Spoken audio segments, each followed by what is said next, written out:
Hey everyone, Eric here from TOURNA-MIX, the ultimate mix competition website. If you like mix contests, please check us out. There's a link in the description below.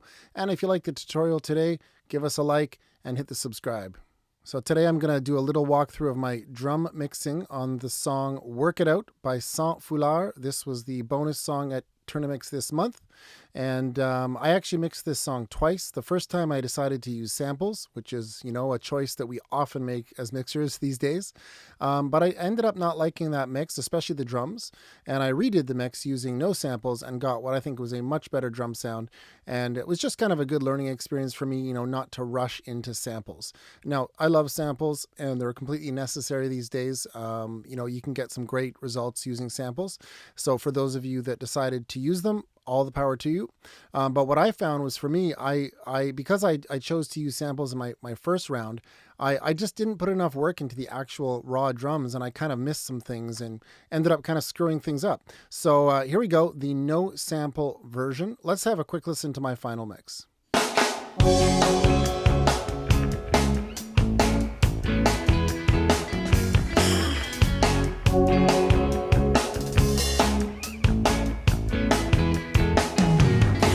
Inside, there's joy. All right, that's probably enough. It gives you the idea. Let's take a look at those drums. All right, let's hear the raw drums first. Here they are with zero processing.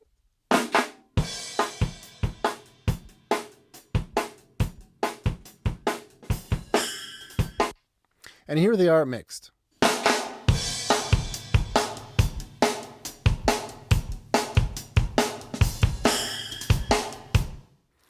All right, so let's take a look at the processing. When it came to phase, the only real meaningful thing that I found to change was the mono overhead. Okay, I inverted the polarity on that with this gain plugin, and other than that, everything else worked for me pretty good phase-wise. But that was an important one; it definitely helped. Okay, and actually on that note, there was only one overhead. Okay, so if you wanted any type of wide stereo kind of sound on the cymbals, etc., you're going to have to use these room mics as a fairly big part of your mix. Okay, these guys.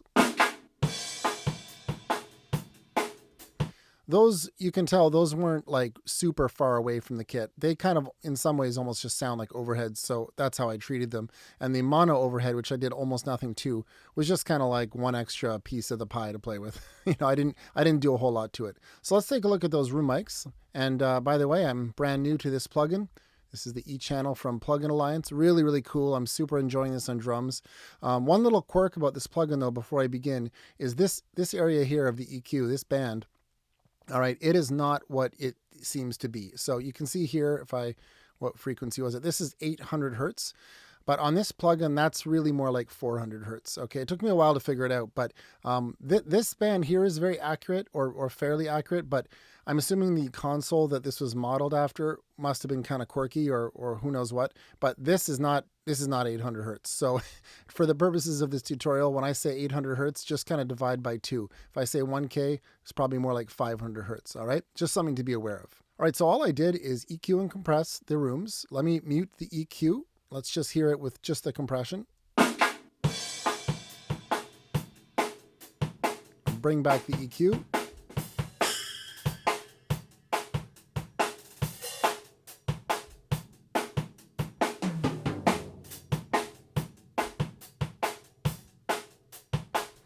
Right, so pretty standard kind of stuff here. We're cutting that boxy area, again, around 400 hertz, I'm guessing. I put some top end on them. Normally on room mics, I wouldn't be adding top end, but again, these were kind of like basically overheads, okay? It looks like I added a very, very small bump here, like 1 dB at approximately 3.6K, okay? So high shelf at 10K, little bump in the mid-range, your typical kind of boxy drum cut, and then I boosted some low end here. You can see I've got a shelf set to 200 hertz, and I've got it boosted up around 3 dB. And then just some really simple compression. You can see here, 3 dB. So if I mute the whole plugin, just boxy.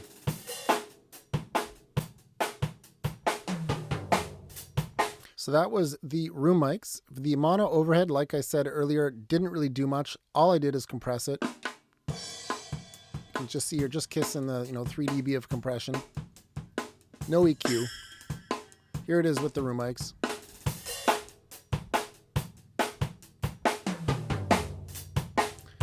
And again, we started here, right? Even that helps, just inverting the polarity. And just like that, with some simple mixing, we're already off to a good start to my ear. The hi-hat was literally just high-pass filter. I may also have compressed it a little bit. Let's take a look. Yeah, a little bit of compression, a little bit of a high pass. If I remove the high pass, you know, hardly any change. All right, so that was the hi-hat. Nothing to show there. Here's where we stand. All right, now for the toms, I did instantiate BX console on all of the toms, but I didn't actually do anything. I literally, yeah, nothing. No EQ, no compression. In context, I thought the toms sounded really cool, and especially with some of the parallel stuff and reverb that I'll show in a minute, I didn't really feel they needed any work. So all 4 toms were routed to the tom sub here, and on the sub, on the auxiliary, I did add some kind of saturation or clipping and a little bit of compression, okay? But literally no EQ on the toms. And this Omega A, I've shown this quite a few times, but I treat this kind of as a clipper. It adds kind of a saturation and distortion to the sound, but it also really reduces peaks. So I think in this case, like the toms were reduced by at least like 5-6 dB, okay? And then just some compression. I might as well show one of these epic tom fills here. So if I have these 2 plugins muted, here they are raw. All right, now, and so that's peaking on the tom sub at -1.1. Let me turn those guys back on. Yeah, so actually it didn't clip or reduce the peaks as much as I thought. It was only about, you know, maybe 2.5 dB that I shaved off. And it didn't really change the sound, just kind of controls things a bit. All right, so let's go on to the kick and snare. Here's the kick in its raw state. Let me just go back to the start here.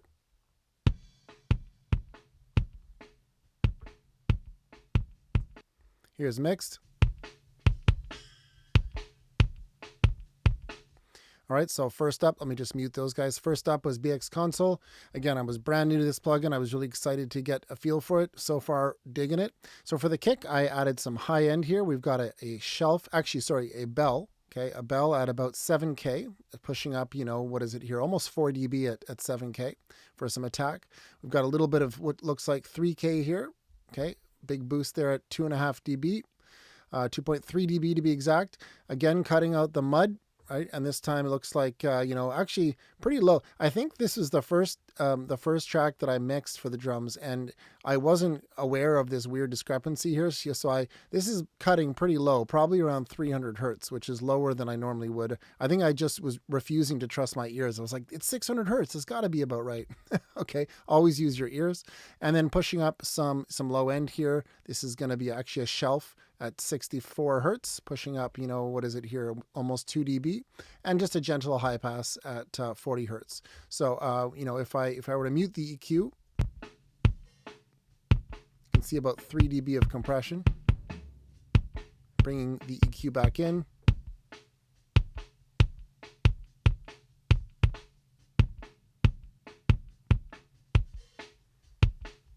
Just gives it that perky kind of sound, right? That we know and love. At least I love it. And then I clipped it. Okay, you're not really going to see too much happening here. Probably about 1 to 2 dB of clipping. Just trying to keep those transients down. Next up was a Pro Q3 doing nothing that I must have left on by mistake. All right, and finally some more compression. I found in context it wasn't quite controlled enough, so I brought in this guy here. Just controlling the signal a little more. So again, raw.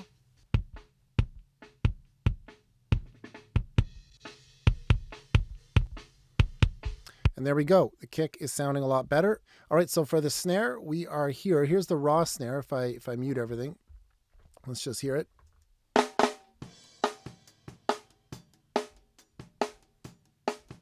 Here we go with BX Console on. See about 6 dB of compression, even more. I'm really hitting this hard, actually. 10 dB about. Here's without the EQ.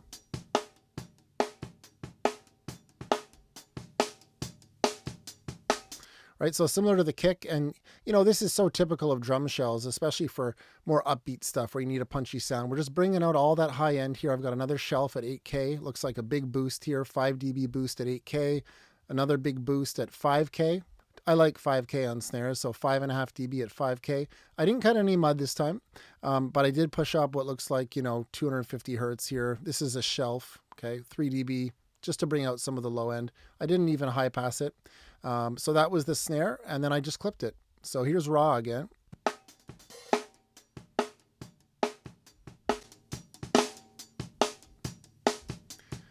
And there we have it.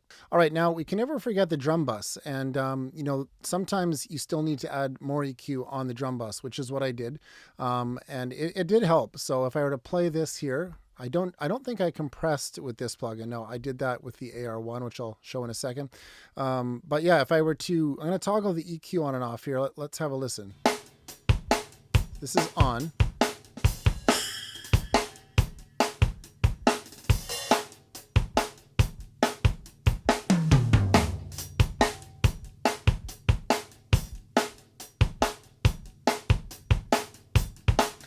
Yeah, it's more subtle than I thought. It's just giving a little bit more high end here. Another shelf up high here, 9.5K, giving it, you know, almost 2 dB and a little bit of a mid-range bump. I thought it was going to be more dramatic than that, but there you have it. A little bit of drum bus EQ just to brighten things up a bit more, and finally some compression. I don't usually use this guy on drum bus, but I thought it was pretty cool. So here's the compression on the drum bus.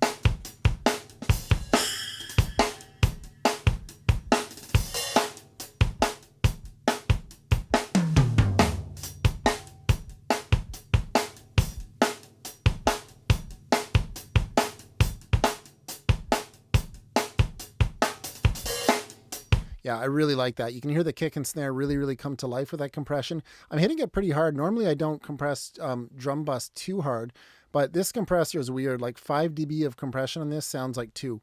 So very, very transparent kind of sound. Slow attack, 15 milliseconds, and that was that.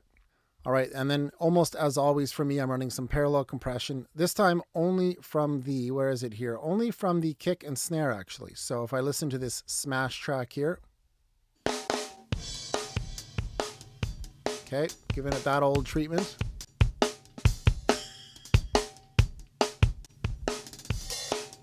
And with the rest of the drums, sounds like this. If I mute the parallel compression,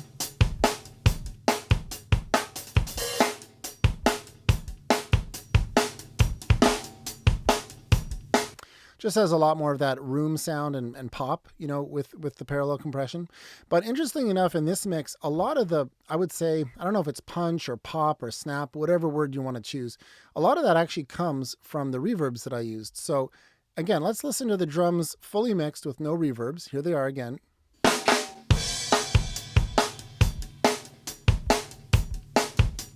All right, they sound pretty punchy. I like it, but let me just pop on these reverbs real quick, and you'll see there's just a lot more snap on things. If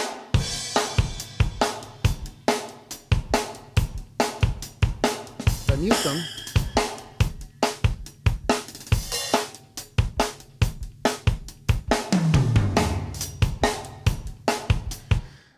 yeah, it's interesting. I mean, obviously there is a lot more room and that sense of space, which if you don't like reverb, maybe you won't even dig that. I love reverb, and I love a good, you know, a good drum room sound.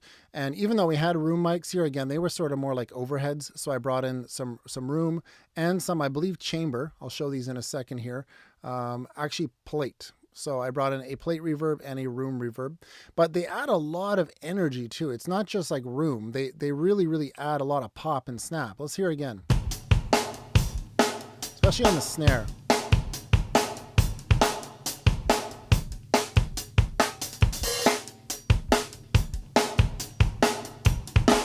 So even though compression is probably our main tool for getting punch, at least with drums, I find a room reverb can really add a lot of punch as well as ambience.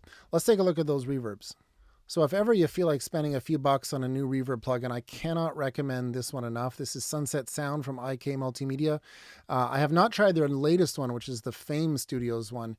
I'm excited to get it one day. I'm gonna hold off for now. I'm still exploring this one, but the room sounds on this are so cool. Let's just hear the room sound. can see I'm compressing the room sound as well. I remove the compression.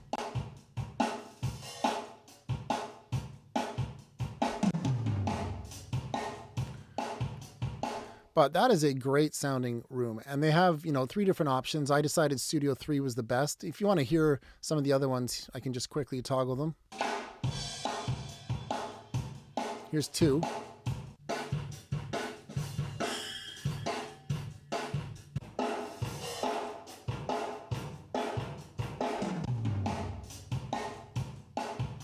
For my needs for this song, I thought number 3 worked the best.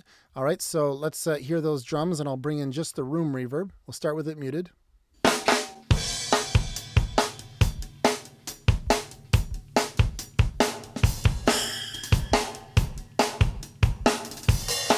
And there we go. Puts it in a, bigger sense of space, just more energy. But then I decided to also add a plate reverb using the same plugin. Okay, so this guy here on its own sounds like this.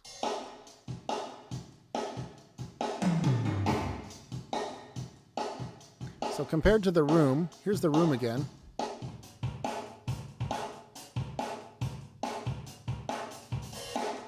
And here they are together.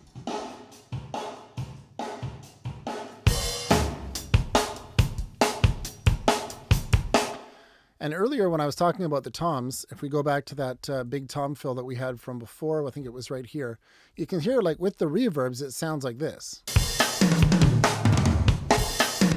And for me, like, I just didn't really feel the need to mess with that. I thought it sounded great. And this is part of the reason why you have to always kind of contextualize what you're doing with mixing. You can't solo things up. On its own, without reverb, these toms didn't sound great. But in context, like, to my ear, those just sound mixed. So I didn't really feel the need to do anything to them from a tonal perspective. All right, folks, I'm going to leave it off there. Big thanks to Dave Hubenig from Sans Foulard for providing us with this song. I think everyone did a fantastic job mixing it this month. That was my drum mix. I hope you learned something. Happy holidays. We'll talk soon.